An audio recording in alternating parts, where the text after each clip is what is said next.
Welcome to Surviving. This is a conversation between and among friends.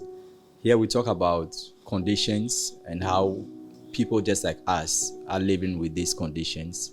We try to understand how they started and where they are and how they are coping with it.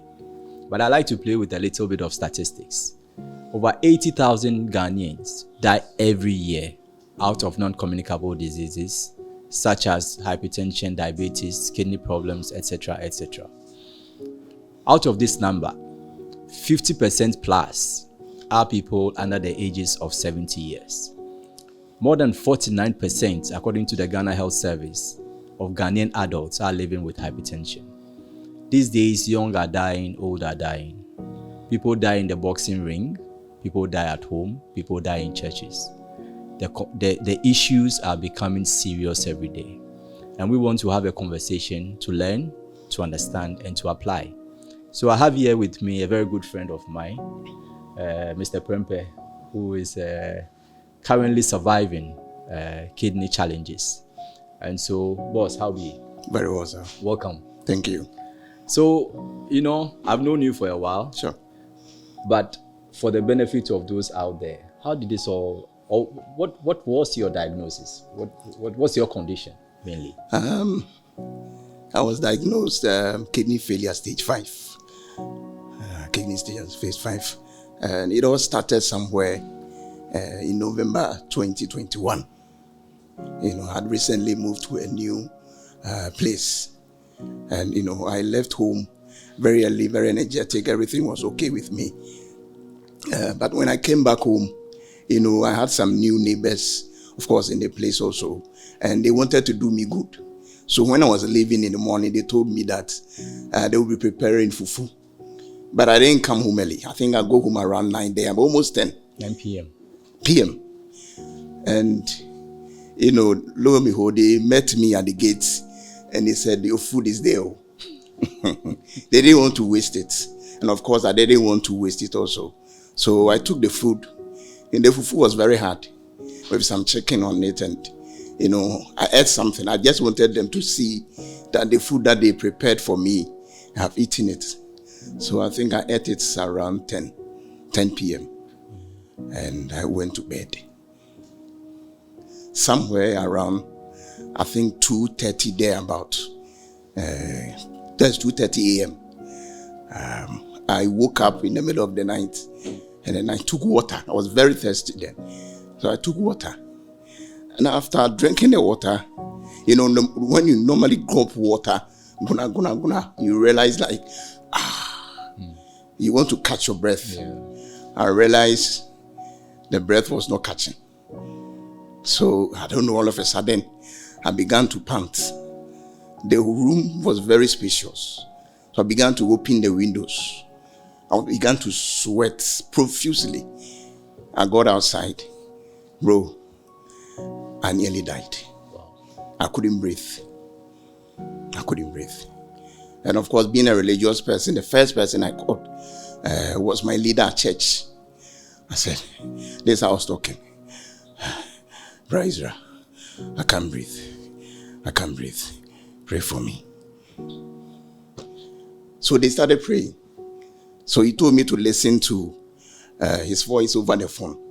So I got out of my room in the yard. That's the house, the yard there. And I was sweating. So my neighbors that gave me the food, they heard what was happening. They came out. So all I could tell them was, I need oxygen because I couldn't breathe. So all of a sudden, I heard my leader telling me to lift my hand. And at this time, it had been over 20 minutes. I was dying. Bro, I was dying. Whenever I recount this situation, I get a bit emotional. Yeah. I was dying. So he said I should lift my hand. I don't know what happened. All of a sudden, there was a bit of release. The saliva and the phlegm that came out, boy, it was terrible. So I got a bit relieved, and then the people in my house took me to a hospital. But when I got there, they checked my blood pressure. It was very high. It was reading around 250. Wow. Yeah. It was reading around 250. And prior to that, did you know you had a condition, hypertension? I didn't know. You didn't know you were hypertensive? No, I didn't know I was never hypertensive. checked? No, I never checked. You know, I was somebody who barely got sick. The highest sickness I would get is headache or maybe malaria. And of course, just to take one painkiller, you know, the normal Ghanaian way, it is gone. So from the hospital, they didn't give me anything. They just gave me some cough mixtures and some paracetamol. I got back home. After they saw your numbers were really high. Yeah, that's what they did. Back home with paracetamol. Yeah, that's what they gave to me. One private hospital like that. Around Ablekuma there about. So I got back home. I wanted to go and sleep. Then all of a sudden, the sound I was hearing at the time that I was not able to breathe, the sound started coming. You know, it's like when you cut the head of a chicken. When you can't breathe, it's like... Yeah. So quickly, I took myself at that 3 a.m., got a taxi. You know, I was living somewhere in Ablekuma, very dark place. You know, I got a taxi from there, and by myself, I went to Rich Hospital. So I called my sister to meet me over there. So I got to the hospital there around 4 a.m. From 4 a.m. to 11 a.m., they couldn't bring the BP down. So let's hold on there a little while. Prior to this experience or the episode at 2:30 in the morning, Sure. Did you have any symptoms or anything to suggest that something was on the way coming? I hadn't had any particular symptom that I could point to. There were no headaches, regular headaches, nothing? It wasn't really. Normal stuff? Normal stuff, you know. So at the Rich Hospital, as I said, from 4 a.m. to 11, every machine that they bring to read the pressure, the machine will be 40. The machine couldn't read. Wow. Error. They will bring another machine, error. Another machine, error. They changed about 5 machines. Wow. Yeah. So eventually around 11, you know, at that time they had put several, what they say, drip on me. So they were then able to read and was reading 250. Wow. Very terrible. What the doctor said was, with this kind of readings, I should have gone mad or something, you know, because it was very terrible. Yeah. So at that time, they were able to bring it down from the 11th day about, and they made me lie down, you know, for some time. Then the doctor came back and said, bro, you are hypertensive. So that's where they diagnosed. Time. Yeah, that's the first diagnosis. Time you ever heard you were? Yes, I'm hypertensive. And you were like how old at the time? I think I'll be 35 then. Oh, in your mid-30s? Yeah, mid-30s, 35 That was then. the first time? That was the first time. 35 then. So he gave me some medicine, no BP medication. I don't know how long. I think it was for just a month. So from November, thereabout, I just took the few tablets that he gave to me for the month. And that was it. Okay. I didn't... So he didn't tell you had to continue? He might have told me, but I took it like, oh, I'm okay. I became energetic again, do what I was doing. I was okay. So throughout December, I don't think I took any medicine. And of course, there was no any other symptom that I can easily recall that, okay, these things were happening to me. But then, from January 2022, that's where some symptoms started coming. And this time around, you know, whenever I wake up in the morning, I felt pain. I think that's what they call migraine. Okay. At the back of my head here, felt so much pain. Terrible. So when I wake up in the morning, it's like, you know, somebody's beating my head, you know, with metals. So what I do is that I take some breakfast, then I go for painkiller. There's one particular painkiller I was taking. I wish I can mention his name. Let's spare that. So I'll take the painkiller. Of course, I thought it was just headache. I had forgotten what the doctor told me. So I'll take the painkiller, then I'll sleep. You know, when I wake up, I'll be okay. The next day, the same thing. So it continued for almost 3 months. Yeah. So for the 3 months, you get this pounding headache.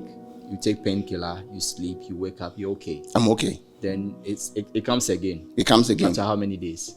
Oh, every day. So it was a daily affair. It was a daily affair. So every day you had a headache. Yeah, you took take the 2 painkiller, tablets. You Yeah. slept, you woke up. So it was 2 a day. It was more 2 or a day. less. 2 a day. 2 a day. For how long did that last? 3 months. Let me say 3 months period. But I think within that 3 months, I realized some symptoms, which I think it was related to kidney issue. One was that I realized I was getting edema, what they call edema. My legs began to swell when I stand for too long or sit for too long. My legs begin to swell. I also realized at the time, that's what scared me and took me to one hospital like that. I was urinating blood. You saw blood in your pee? Not that I saw blood, I was urinating blood. Okay. Seeing blood is like there was some blood. All the urine that would come out, blood. That one didn't last for long. So, but when I saw that one, I called a nurse friend, and she said I should come to the hospital, and then the doctor look at me.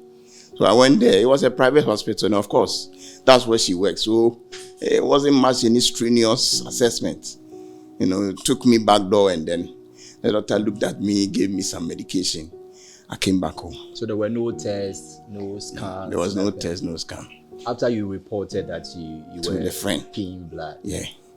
But then I realized it was still continuing. The headache too was continuing. So this time around, the lady said no. She wants to refer me to a doctor at Kolebu. I should go and see the doctor. So he gave me the number, and of course, it's supposed to be private session. He gave me the number. I called the doctor and narrated some of these symptoms to him. The first thing he said I should do kidney function test and full blood count. So I think I went to MDS, Lancet, and I did a test. But at the time, did you ever know about kidney? None. No knowledge about it? Nothing. Okay. Nothing really. I didn't even know such a thing even existed. Okay. Yeah, because Charlie, I was having fun. You were living your life. I was living good, And so you went to MDS? MDS, I did a test because I didn't know what was in it. So I took it to see the doctor, private session. The doctor looked at the tests at Kolebu. That was the first time I saw dialysis. I went where I passed through to his office. There were old people who were lying on one big machine like that and one big chair like that. So it's like, hey, Charlie, things are happening. And of course, I suppose you didn't know what those machines were for. I didn't know, not at all. So I went to the doctor's office and then he read the report. And he said, the first question he asked me is, do you take that painkiller? That painkiller. You know that he asked me, do I take painkiller? He mentioned that painkiller's name straight. He pointed out you've been taking this painkiller. Do I take that painkiller? I said yes. Then he said, your kidney is left with 10%. Wow. Practically was telling me CKD, chronic kidney disease. Stage 5. Stage 5. Yeah. So I didn't start from stage 3 to no. 5 straight away.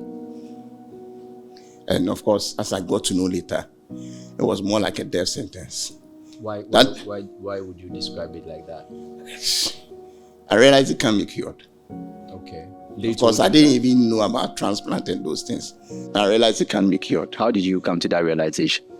That's what I heard. Okay. It's not as if I asked the professional. I asked somebody, Charlie, in a serious power. I was sad that day.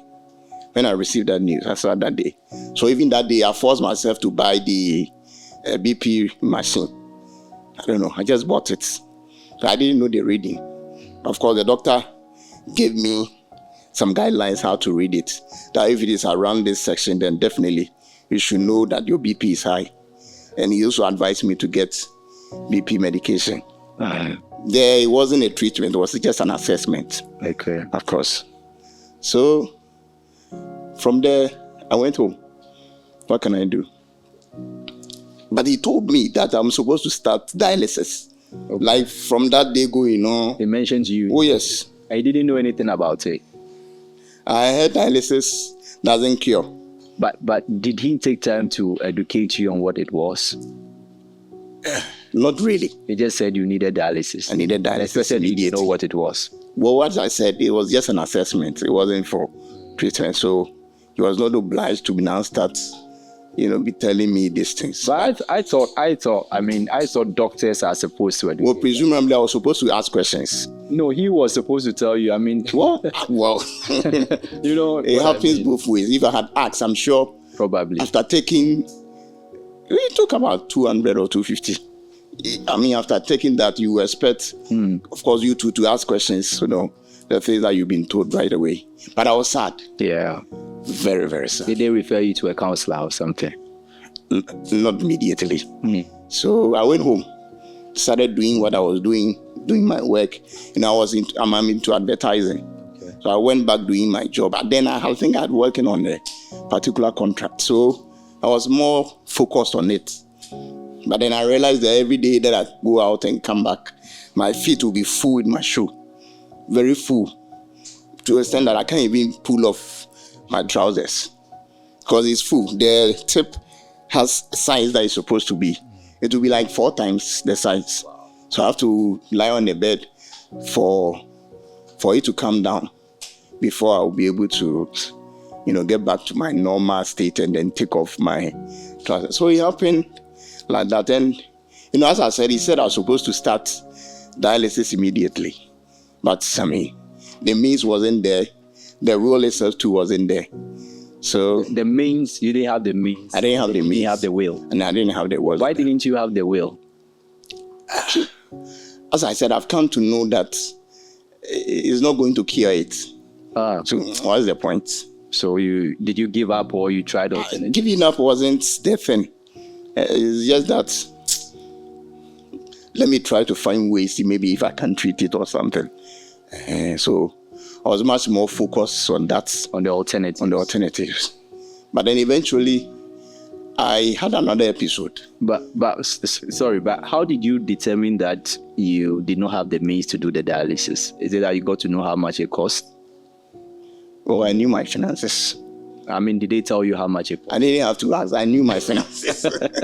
I get it. I knew my finances, so okay. I didn't even want to find out. Okay. I didn't know the price per session or that you even have to go 2 times or 3 times. I didn't know. And I didn't want to know. Mm-hmm. So you had your second episode? Not a second episode as in, I had a complication, let me put it that way. Okay. I think I went to eat semutio one Sunday after church. When I got back home, I was just vomiting, and then, of course, my back, front and back, was coming out. Cholera. Signs we had like diarrhea, and then with vomiting. The vomit was so serious. It lasted, I think I had the mutu on Sunday. Then on the Monday, this thing started in the morning. By 12, I was still doing the same thing. And it was continuous. Boy, terrible. So I called my sister. And of course, in a normal Ghanaian home, everybody's a doctor. Yeah. So she said, any pair, collodium be no me. Okay.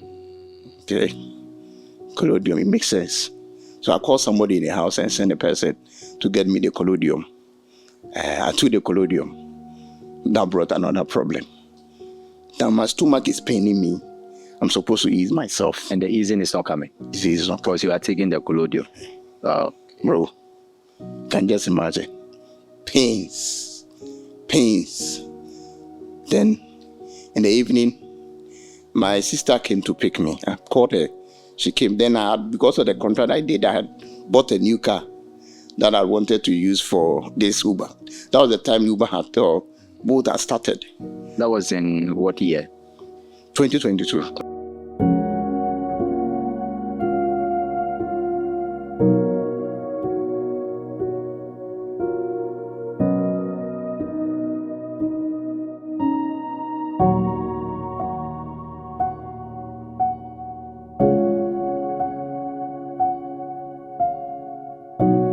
Proudly brought to you by Sankofa Natural Spices.